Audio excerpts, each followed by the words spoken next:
বিয়ের আগে শুনছি মানুষ প্রেম করে, প্রধানমন্ত্রীর আলহামদুলিল্লাহ। বন্যা পরিস্থিতি, এইচএসসি পরীক্ষা এবং সরকারের ভূমিকা নিয়ে তীব্র সমালোচনা করেছেন জাতীয় নাগরিক পার্টি এনসিপির মুখ্য সমন্বয়ক নাসিরুদ্দিন পাটোয়ারি। তিনি অভিযোগ করেছেন, দেশের বিভিন্ন এলাকায় মানুষ যখন বন্যার দুর্ভোগে পড়েছে তখন প্রধানমন্ত্রীর অগ্রাধিকার নিয়ে প্রশ্ন উঠেছে।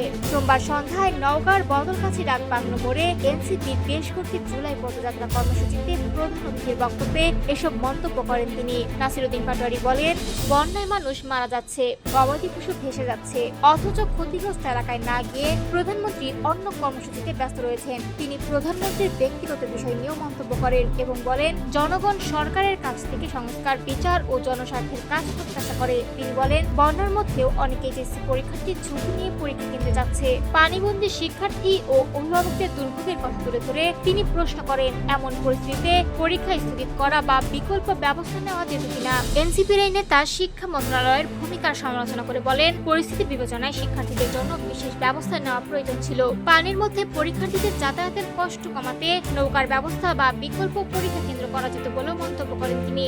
বক্তব্যে দেশের রাজনৈতিক পরিস্থিতি নিয়েও কথা বলেন নাসিরুদ্দিন পাটোয়ারি। তিনি অতীতের হাওয়া ভবন প্রসঙ্গ তুলে বিএনপির সমালোচনা করেন এবং অভিযোগ করেন, পুরনো রাজনৈতিক সংস্কৃতির কিছু ধারা এখনও দেশের জন্য উদ্বেগের কারণ। তিনি বলেন, দেশের স্বাস্থ্য, শিক্ষা ও প্রশাসনিক কাঠামোকে শক্তিশালী করতে হলে তরুণ ও যোগ্য নেতৃত্বকে সামনে আনতে হবে।